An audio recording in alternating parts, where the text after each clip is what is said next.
आज Rajasthan cooperative dairy society RCDF पर प्रतिवेदन पर बोलने का मौका दिया, बहुत बहुत धन्यवाद। और Rajasthan cooperative dairy federation limited के 4 वर्ष 2018, 19, 19, 20, 20, 21, 22 का वार्षिक प्रतिवेदन आज आपके आशीर्वाद से और माननीय मुख्यमंत्री जी के निर्देश से सदन में पेश हुआ। निश्चित रूप से मैं धन्यवाद देना चाहूँगा। ये पिछले लंबे समय से 2018 से कई सदस्यों ने मांग उठाई कि लंबे समय से ये प्रतिवेदन सदन में पेश नहीं हुआ। तो मैं आपको बताना चाहूँगा कि पिछले 5 साल से 2018 से कांग्रेस की सरकार थी और कांग्रेस की सरकार ने इस डेयरी की तरफ कभी ध्यान ही नहीं दिया और 5 साल तक वो अपनी कुर्सी बसाने में लगी रही, आपस में लड़ने में लगे रहे, लेकिन कभी भी अपनी राजस्थान के पशुपालकों की चिंता नहीं की। डेयरी व्यवसाय को और कैसे मजबूत करे, बेरोजगारों को रोजगार कैसे मिले, किसानों को रोजगार कैसे मिले, इस संबंध में उन्होंने कभी भी चिंता नहीं की। और उनकी उदासीनता के कारण से ये प्रतिवेदन भी पेश नहीं हुआ। तो निश्चित रूप से आपने ये पेश किया, इसलिए मैं धन्यवाद देना चाहूँगा। अभी माननीय सदस्य श्री लक्ष्मण राम जी मेघवाल जी, श्री जितेंद्र गोटवाल जी, श्री अजय सिंह किलक जी, श्री बागचंद जी, श्री सुभाष जी मील, श्री रविंद्र सिंह जी भाटी ने इस संबंध में अपने अपने सुझाव दिए। निश्चित रूप से आपके सुझावों को हम आने वाले समय में कैसे अमल करें और डेयरी को और कैसे उपयोगी, जनता के लिए कैसे उपयोगी सिद्ध करें, इस दिशा में हम काम करेंगे। अभी भ्रष्टाचार वाली बात हुई, तो मैं आप लोगों को सदन के माध्यम से आश्वस्त करना चाहूँगा कि डेयरी में कहीं भी भ्रष्टाचार की बात आए या मिलावट की शिकायत आए तो निश्चित रूप से आप मुझे सीधे उसकी शिकायत करें और हमारी सरकार की मंशा के अनुरूप हम किसी भी स्थिति में भ्रष्टाचार और मिलावटखोरी बर्दाश्त नहीं करेंगे। और इस संबंध में हम पूरी कार्रवाई करेंगे, चाहे अगला कितना भी प्रभावशाली आदमी है, उन लोगों को भी हम नहीं छोड़ेंगे और सख्त कार्रवाई करके उनके विरुद्ध में हम कार्रवाई करेंगे। माननीय सदस्य बागचंद जी ने बताया बीमा योजना के संबंध में, और भी माननीय सदस्यों ने बीमा योजना के संबंध में बताया। तो मैं आपको आश्वस्त करना चाहूँगा कि पशुपालकों के लिए बीमा योजना सरकार अभी लाने वाली है। और पहले वाली सरकार ने दुधारू गाय और भैंस की बीमा योजना लाई थी, लेकिन 5 साल में लाने के बाद में सिर्फ 3 परिवारों को उनका फ़ायदा मिला। इसके अलावा उनको कुछ भी फ़ायदा नहीं मिला। वो योजना पूरी तरह से फैल रही। लेकिन मैं आप लोगों को आश्वस्त करना चाहूँगा कि हमारी भारतीय जनता पार्टी की घोषणा पत्र में है, संकल्प पत्र में भी है कि हम सभी पशुओं का बीमा करेंगे। और इस संबंध में आने वाले समय में हमारे मुख्यमंत्री जी योजना लाएंगे और वो आने वाले समय में सभी पशुपालकों को इसका फ़ायदा मिलेगा। पशुओं के इलाज के संबंध में भी बात हुई। कई जगह पद खाली है, डॉक्टरों के पद खाली है, LSA के पद खाली है। तो पिछली सरकार ने इस संबंध में भी ज़्यादा सजगता नहीं दिखाई और भर्ती प्रक्रिया भी नहीं की। उस कारण से आधी भर्ती अटकी, कोर्टों में अटकी हुई है और नई भर्तियां भी करने की आवश्यकता है। तो आने वाले समय में हम नई भर्तियाँ भी करेंगे। कोर्ट वाले 900 डॉक्टरों की कोर्ट में अटकी हुई है, उसको भी जल्दी से जल्दी निपटारा हो जाए तो उनको भी नियुक्तियाँ देंगे। लेकिन अभी हमने एक मोबाइल वेटरनरी यूनिट शुरू की है, हमारी सरकार ने, माननीय भजनलाल जी की आशीर्वाद से ये शुरू हुई है, जिसमें 536 गाड़ियाँ पूरे राजस्थान भर में दी है। उस मोबाइल यूनिट में एक डॉक्टर्स है, एक कंपाउंडर है और एक ड्राइवर कम हेल्पर है। सभी तरह की दवाइयाँ है और वो घर घर पशुपालक के घर जाकर के इलाज करने की उसमें व्यवस्था है। ये पूरी जगह सब जगह गाड़ियाँ पहुंच गई है। एक कॉल सेंटर अभी महीने भर में खुलेगा। कॉल सेंटर खुलने के बाद में यदि कोई पशुपालक उस कॉल सेंटर पे फ़ोन करेगा तो सीधी वो गाड़ी पशुपालक के घर जाकर इलाज करने का काम करेगी। ये बहुत ही राजस्थान के इतिहास में बहुत महत्वपूर्ण योजना है। इसकी शुरुआत भी हमारी सरकार ने की है। मैं अध्यक्ष महोदय, RCDF एवं संबंधित दूध संघों का वार्षिक टर्नओवर व शुद्ध लाभ विवरण सदन के पटल पर रखना चाहूँगा। वर्ष 2018-19 का वार्षिक टर्नओवर 49.69 करोड़ एवं शुद्ध लाभ 42.29 करोड़ रहा। वर्ष 2019-20 का वार्षिक टर्नओवर 5286.79 करोड़ एवं शुद्ध लाभ 47.31 करोड़ रहा। वर्ष 2020-21 का वार्षिक टर्नओवर 5002.16 करोड़ व शुद्ध लाभ 174.19 करोड़ रहा, 79 करोड़ रहा। वर्ष 2021-22 का वार्षिक टर्नओवर 5836.49 करोड़ एवं शुद्ध लाभ 117.62 करोड़ रहा। वर्ष 2022-23 का वार्षिक टर्नओवर 7117.43 करोड़ एवं शुद्ध लाभ 101.93 करोड़ रहा। इसी के साथ में वर्ष 2023-24 का वार्षिक टर्नओवर 8979.63 करोड़ एवं शुद्ध लाभ 224.7 करोड़ रहा। ये मैं सदन को अवगत कराना चाहूँगा।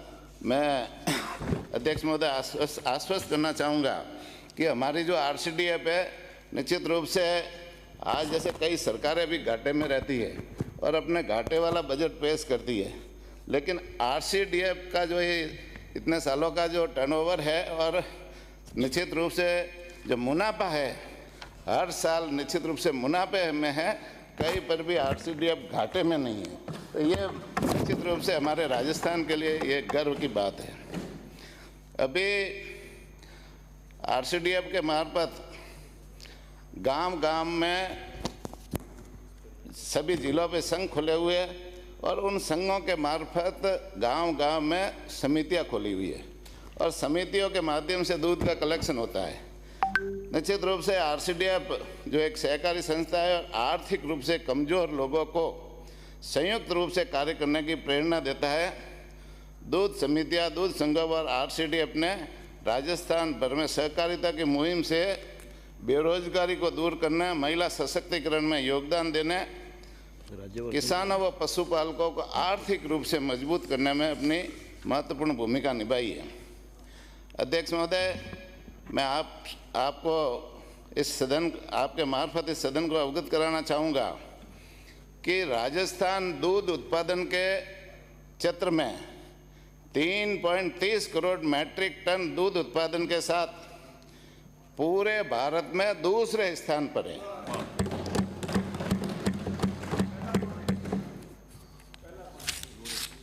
पहला लोन।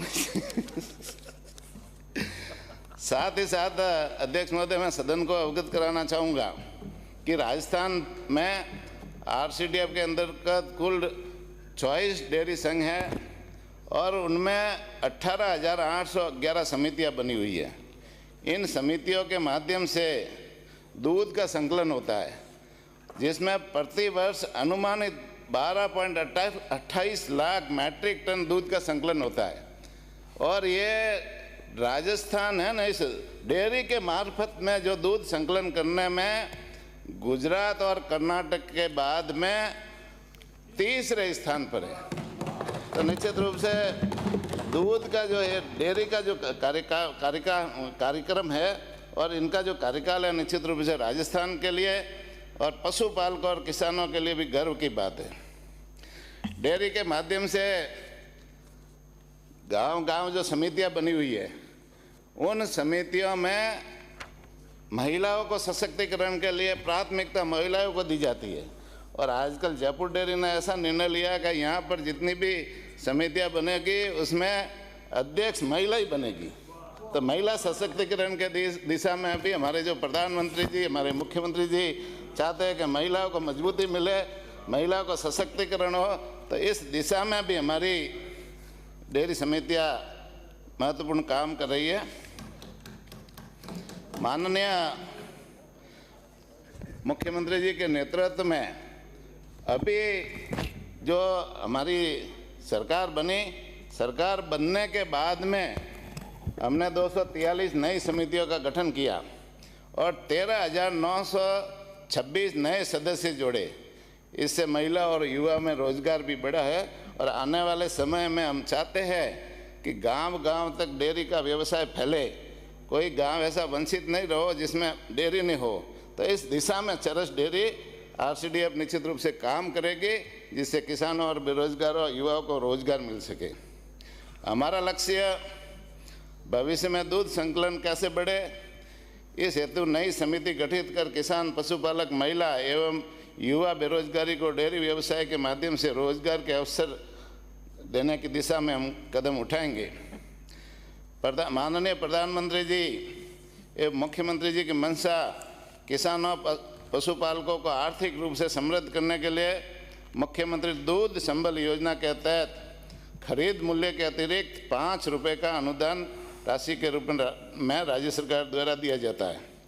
इस योजना के तहत माननीय मुख्यमंत्री जी और हमारे प्रधानमंत्री जी की जीरो टॉलरेंस नीति, भ्रष्टाचार में जीरो टॉलरेंस नीति के तहत कई बार क्या होता है, भुगतान पहले होता था RCDF के संघों को सीधा होता था और RCDF के संघों को सीधा होता था। वो RCDF के संघ उन भुगतान को समय पर किसानों के खाते में नहीं डाल देते और कई बार बाकी भी रह जाता, किसान वंचित भी रहते थे। तो हमारी RCDF ने निर्णय लिया कि किसानों के खाते में सीधा यहाँ से RCDF से किसानों के खाते में सीधा डालने का काम किया। तो 5 रुपये का भुगतान है अब वर्तमान में सीधा किसानों के खाते में जा रहा है। 1 रुपये का भी भ्रष्टाचार बीच में नहीं हो रहा है। तो निश्चित रूप से अभी ये 2023-24 में 525 करोड़ रुपए का भुगतान हमने किसानों के खाते में सीधा डालने का किया।